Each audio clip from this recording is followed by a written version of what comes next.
up, guys? It's your boy, Barca Boy 103. Today we're going to be doing the match analysis from the match yesterday between Borussia Dortmund and Barcelona in the second leg of the quarterfinals of the Champions League, where Barcelona did lose on the leg in an embarrassing, almost capitulating fashion, but nonetheless, in the end, do qualify for the last four in the Champions League for the first time since 2019. We're going to discuss some of the key details of this match, some individual performances, post-match quotes of the player and the manager, and what's next, and a look ahead for Barcelona's campaign in the Champions League. But before we get into it, make sure you guys smash that like button down below, and let's try and get to 200 likes on this video. It would be very much appreciated. And also, if you are new, make sure you subscribe down below if you haven't already, and let's get into it.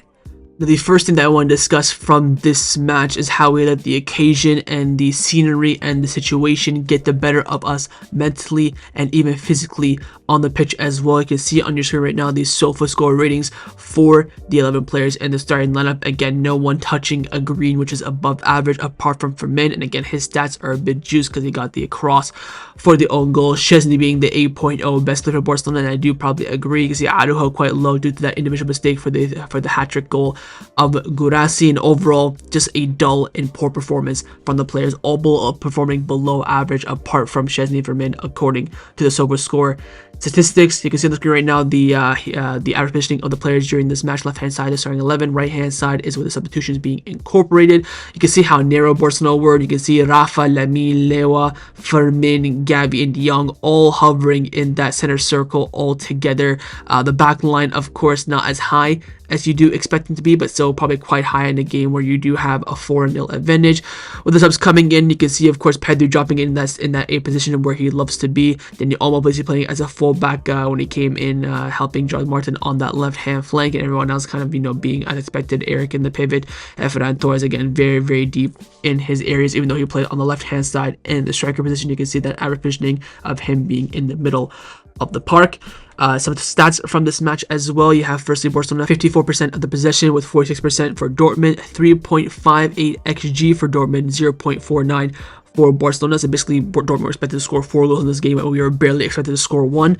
5 big chances for Dortmund, 0 for Barcelona, 18 shots in total for Dortmund, 7 for Barcelona, 8 goalkeeper saves for Barcelona, 2 for Dortmund, 8 corner kicks for Dortmund, 4 for Barcelona, 14 fouls for Dortmund, 11 for Barca, 512 passes attempted by Barcelona, 19 tackles in total, 14 free kicks given, 1 yellow card. You can see the shot map in the middle there as well. 7 shots in total, only 2 of them were on target, 3 were off target, and 2 were blocked. 5 of them were inside the box and 2 were outside.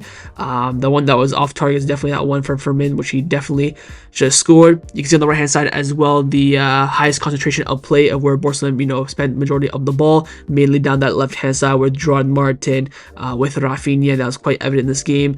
Barcelona 0 big chances scored and 0 big chances created in this game. 2 through balls completed, 20 final third entries as well, which is very low. The 1 foul in the final third and 1 offside given as well. You can also see on the left hand side, upper left hand corner, is the concentration of where the ball was spent during this game. You have 45% in the middle of the park, 29% in the Dortmund half, and 26% in the half, or should I say final third, of Barcelona. So the ball was spent the least amount in the final third of Barcelona, but yet it felt like we were getting peltered for 90 minutes due to Dortmund's mostly effectiveness, and due to Barcelona more so their poorness and awareness in defensive play. 436 accurate passes completed, 21 throw-ins, 44 final third entries, 73% success rate in regards to passes in the final third, 38% success rate in long balls, 27% success rate on crosses, 48% success rate in regards to duels, 49% on the ground, 47% in the air, 39% completion on dribbles, and 74% in terms of tackles was. So the defensive stats are quite low for a team that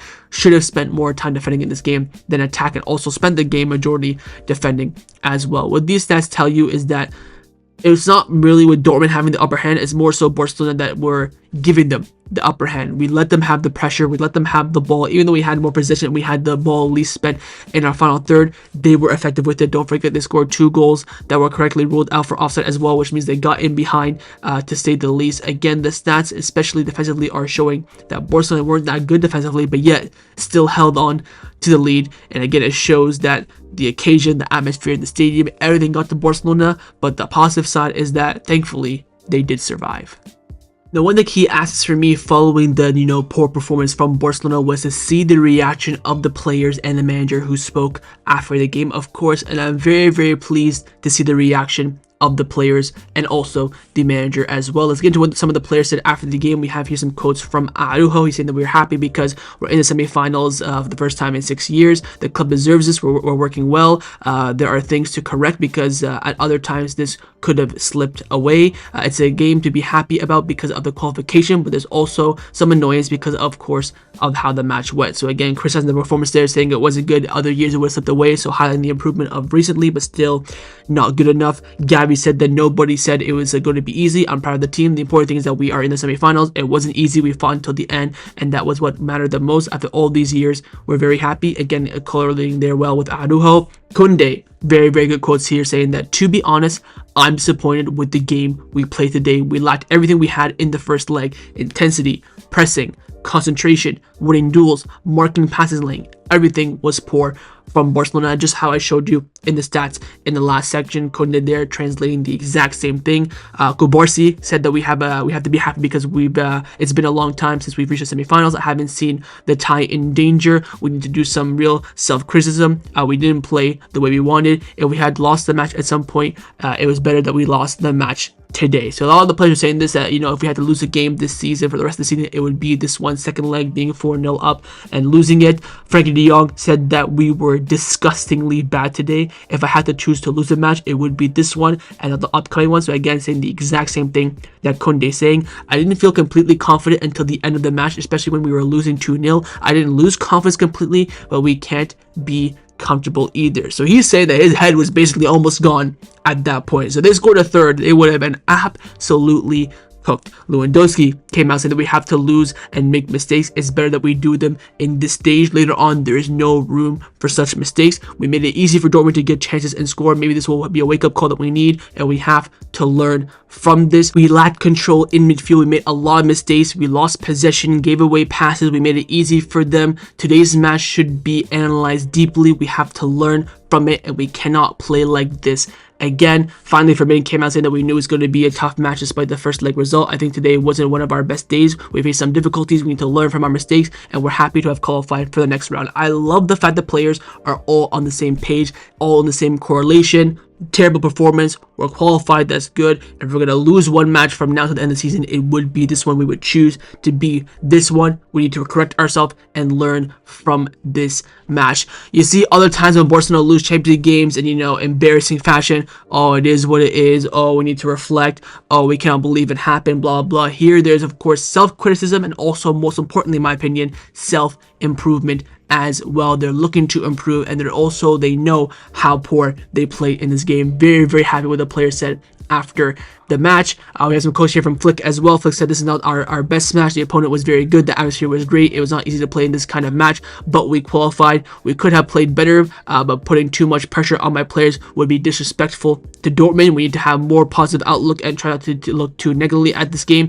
From the match, it was very clear to see what we have to improve upon. The Champions League is the best competition in the world, and reaching semi-final is fantastic for the club. What I love here from Flick is that for the match, it's very clear what we have to improve upon. So it's quite evident where they went wrong in this game, how Dortmund beat the press, how Dortmund got in behind so many times. Is it a mentality thing? Is it the ability on the pitch? So again, Flick there reiterating the same thing as a player. So me seeing the players and the manager are all on the same page is vital. If Guirassy said something different, if Fermin or Lua or Kounde or Frenkie or Ronald said something different to someone else, and that's not aligning with the manager as well, would be an absolute shit show. But the fact that they're all correlating in between each other is the perfect synonymous conclusion that they know this performance wasn't the best. You know what? You're going to have some slip-ups. If you're going to have a slip-up, we'd all choose this game as well. So they have the self-criticism, and hopefully now we can see the self-improvement being implemented over the next few weeks in the big games we do have coming up. But overall, I do believe the most important thing to acknowledge from this match is the fact of the qualification in the next round. I know the feeling is a bit bittersweet. Even me, I feel like I kind of have the feeling that low-key we got knocked out, even though we didn't knock out because we almost capitulate like we did over the past few years. It's like, it's been such a tearing run for Barcelona in the Champions League over the past 10 years, so we cannot undermine the qualification. Coming into the season, I said minimum quarterfinals. We're now in the semifinals. We got the minimum achievement that we needed in the Champions League. I think Barcelona earned 15 extra million euros as well for qualifying for the Champions League. And I see a lot of people saying that all the performance was crap, blah, blah, blah, blah. We're not going to win the treble. This team's going to bottle it. At the end of the day, the most important thing is, of course, advancing. Look at the past few years as well. Look at the other game as well. PSG is still one of the best teams in the world. They lost to Villa 3-2, but they're now through. That's going to be their positive as well. Look at the past games as well, where other teams almost made comebacks, but in the end, the team that did not, the team that held on, goes on to win the tie. I remember a good one, for example, was Real Madrid against Juventus. I believe in 2017, where Madrid were up 3-0. Juventus came back, and they got that last second penalty. They moved on, and then they won the Champions League, and nobody talks about how Juventus were so close to coming back. It should be the same, same treatment in this game. Look at the rotation that we did as well. Gerard Martin, Araujo, Gavi in the 8, no Pedri, Fermin being in the 10 as well. Everything was set up for Barcelona to just ride the storm and ride the luck in this game, and that's essentially what happened. The players realizing they played poor, same with the manager as well, will hopefully instill confidence going forward. The Celta game now this weekend is going to be crucial. We're coming off the back of our first loss in the new year in 2025. The Szczesny record is now out the window as well, and hopefully this is a wake-up call for the team. They've been winning games, they've been also not playing well, but also not losing. Betis draw, Leganes win. Now they have that bit of a reality check, which hopefully will give them what they need to push forward. Champions League final is going to be huge as well. We have 2 Clásicos jammed into the semifinal. It's Copa del Rey final, first leg of the semifinal. Then we have Valladolid on the weekend, and the second leg of the semifinal, and then you have Clásico. So you have 2 semifinals and 2 Clásicos in the space of 5 games coming up very soon. This is now crunch time of the season. It is do or die. People talk about, we're 9 wins away from winning the treble. We were 3 wins away back in 2019, and we still end up only walking away with 1 trophy. We have a huge opportunity here to make history, and the team knows that as well. One of the quotes that Kounde said after the game is that the team had been dreaming and focusing on winning the Champions League since day one. Not now because we have a good run, we got a good draw. Not now because, we're in the semifinal. Since day one, before we played Monaco and lost the first game of the Champions League group stages, the team had the aspiration, the vision, and the dream to win this trophy, and that for me is also a big plus. Again, this is all in retrospect. We have to wait and see how the team do progress against Celta and against Mallorca, back-to-back doubleheader in La Liga at the Montjuic as well, both games before that Copa del Rey final. We'll also see later on today for Real Madrid as well against Arsenal. If they do make the comeback, that'll give them a boost. If they don't, that will drop them off massively as well. I do have a sneaky suspicion that Real Madrid will come back, so we'll see what happens with that. A comeback would inspire them, boost them forward, but them getting knocked out, maybe they did it like a Dortmund, they scored a lot of goals, but in the end they still get knocked out, would derail their confidence as well. So it's kind of a head-to-head battle now between the 2 Clásico teams, but I do hope that this performance, we can look at it more from the positive side, and the fact that we didn't lose, we had the chance to bottle it, we didn't bottle it. Let's now reflect on the game, use it, self-criticize, and self-improve. That's the only way forward now that we have after this game. Again, the performance was dull. We still survived, which was the most important thing, and hopefully we can take this as progression in the fact that we are in the last 4. Being the last 4 in the Champions League, you're 3 games away. Barcelona rarely do lose semifinals. We of course lost to Inter and Chelsea in recent years, but usually when we're in the semifinal and we're against a team that we are the clear favorite, we do tend to progress. Whether it's Bayern or Inter remains to be seen. Again, the second leg being away will also be a massive factor as well. I kind of hope low-key we don't bag them at the Montjuic. We just win by a goal or 2 margin. That way the focus still remains firm, because if you beat them 3-0, 4-0, you're thinking, you have 1 foot in the semifinal, you're going to be on cruise control. This team, for me, when they're on cruise control is when they tend to really make things harder than it should be. So hopefully with those games being congested, the players stay fit. Again, you have 2 Clásicos, 2 Champions League semifinals, you have 4 big games. Do we win all 4? That is the big question. I would say right now, no. I even said beforehand, we're not going to go 2025 unbeaten. I was correct in that fact. Unfortunately, with this loss, I was kind of hoping I was wrong. But again, it isn't possible impossible in football nowadays to go unbeaten, win every single game in all competition. Of course, you can go maybe unbeaten in the cup and be in the league, or unbeaten in the Champions League, sure, but in everything altogether, it is virtually impossible with the amount of games and the fitness needed and the stamina and the mindset you have to be locked into a lot of times. But massive achievement for this team. This team is not really on paper, you could say, at semi-final is kind of level, but they have been performing that way this season. We are still the best team in the world, and hopefully we do implement that in our next challenges in the big games coming up ahead. So that was a match analysis from the match yesterday between Borussia Dortmund and Barcelona in the quarterfinal second leg. Hopefully you guys enjoyed this video. If you did, of course, make sure you drop a like down below, and of course in the comments down below as well. Let me know your thoughts on everything we did discuss, and how is your morale and confidence going forward in the Champions League. 3 more games to win it. Do you believe Barcelona will and can win it or not? And of course, make sure you guys subscribe down below if you haven't already, and I will see you guys next time on the channel. Take care, and Forza Barca.